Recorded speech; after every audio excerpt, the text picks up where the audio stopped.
मैं आशा करता हूँ कि आप सभी स्टूडेंट्स ने अपने अपने डॉक्यूमेंट्स रेडी करा लिए होंगे अर्थात बनवा लिए होंगे। लेकिन बहुत सारे बच्चों के मैसेज आ रहे हैं, कमेंट्स आ रहे हैं कि सर ये कैसे बनता है, ये कहाँ पे लगता है, ये किस चीज़ में आता है। तो सारी चीज़ों के बारे में हम डिटेल में चर्चा करेंगे, इसलिए कि जो डॉक्यूमेंट वेरिफिकेशन होता है ना, वो बहुत ही ज़्यादा महत्वपूर्ण होता है आपके एडमिशन के लिए। इसलिए कि आपके मान लीजिए कि आपने काउंसलिंग कराया, जेकब का एग्जाम दिया, सीट भी अलॉट हो गया, अगर डॉक्यूमेंट्स आपके पास नहीं है, डॉक्यूमेंट्स रेडी नहीं है, तो हो सकता है कि जो आपका एडमिशन हो वो रुक जाए या फिर एडमिशन कैंसिल हो जाए। इसलिए डॉक्यूमेंट्स बहुत जरूरी होता है, ठीक है। तो ये जो आपके डॉक्यूमेंट्स लगने वाले हैं वो आपके एडमिशन के वक्त लगने वाले हैं, जब आप कॉलेज में जाएंगे, सीट अलॉट हो जाएगा तब लगने वाले हैं। तो कौन कौन से डॉक्यूमेंट्स लगेंगे, इसके बावजूद सभी बच्चे जा करके कल की बात करें तो कल आपके लगभग लगभग कई सारे सेशन प्रोवाइड किए जाएंगे, जिसमें आपको सिलेबस के बारे में बताया जाएगा।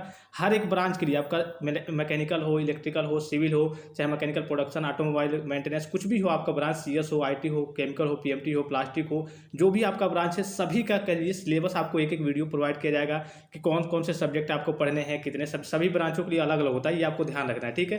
कैसे पढ़ने हैं उसका आपको प्रीवियस ईयर का क्वेश्चन पेपर, सारी चीज़ आपको टेलीग्राम पे बच्चों प्रोवाइड की जाएंगी। तो जो बच्चे टेलीग्राम पे अभी तक नहीं जुड़े हैं जाकर के ज्वाइन हो सकते हैं, अगर उनको PDF वगैरह की जरूरत है तो। बहरहाल ये आपके ऊपर डिपेंड करता है, ठीक है। जो बच्चे जुड़े हुए हैं वहाँ पर उनको मिल जाएगा, ठीक है। यहाँ देखिए, अब इसके बारे में बात कर लेते हैं थोड़ी सी। सबसे जो पहली चीज़ है, और वो आप सभी को मालूम भी होगी, कि जो आपका लगने वाला है 10th और 12th के मार्कशीट। अगर आपके पास और भी क्वालिफिकेशन है, जैसे अगर आप ITI के बाद जाकर के पॉलिटेक्निक करने वाले हैं, तो आपके पास ITI के का मतलब ITI का भी सर्टिफिकेट यानी कि करिए मार्कशीट होना चाहिए। इसके वजह से अगर आप केवल 10th पास है तो केवल 10th का लगेगा, 12th का यहाँ पे नहीं लगेगा। लेकिन अगर आप 12th पास है तो दोनों ले जाएंगे, ओरिजिनल भी ले जाएंगे आप, ठीक है। ओरिजिनल वहाँ पे जांच होती है, कुछ आपकी गड़बड़ी तो नहीं है, आपका फेक तो नहीं है, तो ओरिजिनल भी आप ले जाएंगे, फोटो कापी तो लगेगी ही। और देखिए दूसरा है आपका TC और CC, ये करिए दो आपका हो जाएगा। TC ट्रांसफर सर्टिफिकेट और CC आपका करेक्टर सर्टिफिकेट। ये आपके कॉलेज से मिलता है, जहाँ आपने इसके पहले कॉलेज यानी कि एडमिशन कराने आ रहे हैं, अब जहाँ आपने पढ़ा होगा वहीं से आपको ये मिल जाएगा, ठीक है। तीसरा है CS, ये आपका बहुत जरूरी है। अब CS होता क्या है, इसके बारे में बच्चे काफ़ी पूछ रहे थे, जैसे कि मैंने आपको कम्युनिटी पोस्ट भी दिया था। तो CS मतलब होता है काउंटर सिग्नेचर। काउंटर सिग्नेचर होता कहाँ पे है, आपकी TC के ऊपर होता है। किस लिए होता है, अगर आपको जो कॉलेज मिल रहा है या फिर जो भी आपको कॉलेज लेना है या फिर आपने लिया है, उसके वो कॉलेज आपके अगर डिस्ट्रिक्ट में मिल गया तब तो ये नहीं कराना पड़ेगा। लेकिन अगर आपके डिस्ट्रिक्ट पे नहीं मिला है, यानी आपके ज़िले में नहीं मिला है, तो आपको TC पे काउंटर सिग्नेचर कराना पड़ेगा, जो कि आपके कॉलेज वालों को पैसा वगैरह देते हैं, 200-300 रुपये लेते हैं, वो जा करके जिले स्तर से करा लेते हैं, या फिर कभी कभी आपको भी दौड़ धूप करके जा करके कराना पड़ता है। तो अगर आपको अपने कॉलेज में अपने ज़िले में यानी अपने ज़िले में कॉलेज मिल गया तब तो कोई दिक्कत नहीं है। लेकिन अगर दूसरे ज़िले में कॉलेज मिला, यानी कि कहीं भी आपका अपना ज़िला छोड़ करके दूसरे ज़िले मिला, तो आपको काउंटर सिग्नेचर कराना पड़ेगा, और ये कंपलसरी होता है। इसके बिना करिए कि आपका TC मान्य नहीं होगा, ठीक है। उसके बाद जो सीट अलॉटमेंट लेटर, जिसे आप प्रोविजनल सीट अलॉटमेंट लेटर कहते हैं, काउंसलिंग के लिए आपने चॉइस लॉक कर दिया, जैसे ही रिजल्ट आता है उसी को कहते हैं कि आपको कौन सा कॉलेज मिला है, ये सारी चीज़ आपका उसी को कहते हैं प्रोविजनल सीट अलॉटमेंट लेटर। फिर नेक्स्ट है आपका एडमिट कार्ड, फिर आपका JEE का रिजल्ट यानी कि जो आपको रैंक कार्ड कहते हैं। फिर है आपका कास्ट सर्टिफिकेट। कास्ट सर्टिफिकेट की बात करें तो जनरल कैटेगरी का कास्ट यानी कि जाति प्रमाण पत्र नहीं लगता है। अगर जो कई बच्चे होते हैं जनरल से जो EWS के लिए कह लीजिए EWS अपना फिलअप किए होते हैं, तो अगर आपके पास आपने EWS रजिस्ट्रेशन के वक्त फिलअप किया होगा तो आपको EWS का सर्टिफिकेट देना होगा। अगर रजिस्ट्रेशन के वक्त आपने जनरल केवल फिलअप किया होगा तब आपको कोई दिक्कत नहीं है, कास्ट सर्टिफिकेट आपका नहीं लगेगा। डोमिसाइल सर्टिफिकेट फिर लगेगा, फिर आपका इनकम सर्टिफिकेट लगेगा। बात और यहाँ पे काफ़ी सारे बच्चे इसके बारे में पूछ भी रहे थे। अगर देखिए ये तीनों अगर आप नया बनवा लेते हैं ना तब कोई दिक्कत नहीं है, नया रहेगा तो कोई दिक्कत नहीं होती। इसलिए कि जो आपका इनकम सर्टिफिकेट है ये कहिए कि बहुत जरूरी होता है आपके स्कॉलरशिप के फॉर्म में। और जैसे ही आपका एडमिशन कंप्लीट होता है, आपके स्कॉलरशिप का फॉर्म अप्लाई होना स्टार्ट हो जाएगा। मैं आपको प्रोसेस भी बता दूंगा कैसे फिलअप करना है। पिछली बार बहुत सारे बच्चों का रिजेक्ट हो गया था, थोड़ी सी लापरवाही की वजह से बच्चों की रिजेक्ट हो गया था और उनका पैसा नहीं आता। अगर आपको गवर्नमेंट कॉलेज मिल जाता है तो आपको 12,000 से लेकर के 15,000 तक पैसे मिलेंगे स्कॉलरशिप के। इसके वजह से आपकी जो फीस लगेगी 11,010 रुपये लगेगी।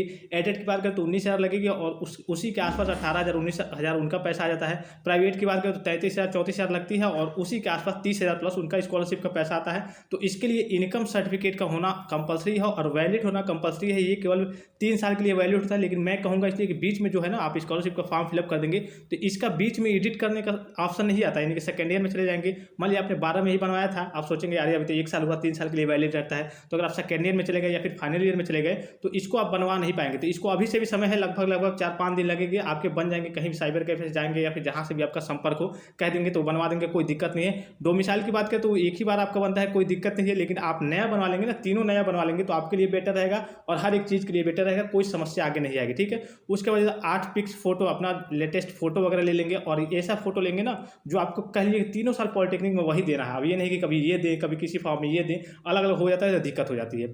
फिर आपका सीट एक्सेप्टेंस फी, यानी कि अगर मान लीजिए कि आपने फ्लॉट का ऑप्शन चूज किया, आप नेक्स्ट राउंड में गए तो उसके बाद से जाएंगे आप डॉक्यूमेंट वेरिफिकेशन कराने या फिर कॉलेज में भी आएंगे तो सीधे कहने का मतलब है वो भी आपका रसीद रहेगा या फिर जो आपने फीस जमा किया है उसकी पूरी जितनी फीस आपने जमा की है ना उसकी पूरी रसीद आपको लेकर के कॉलेज में जानी होती है।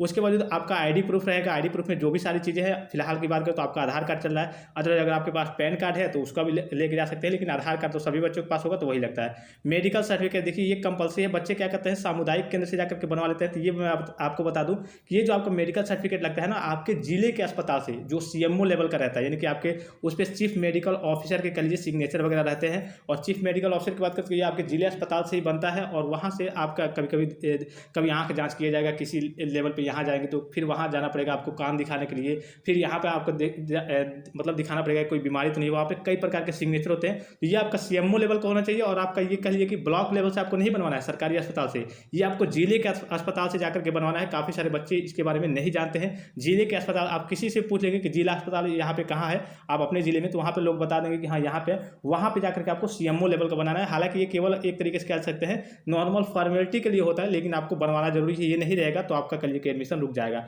फिर माइग्रेशन सर्टिफिकेट होता है फॉर अदर स्टेट स्टूडेंट, अगर आप दूसरे स्टेट के राज्य के स्टूडेंट हैं जैसे बिहार वगैरह के बच्चे अप्लाई करते हैं तो उनके लिए माइग्रेशन सर्टिफिकेट लगेगा।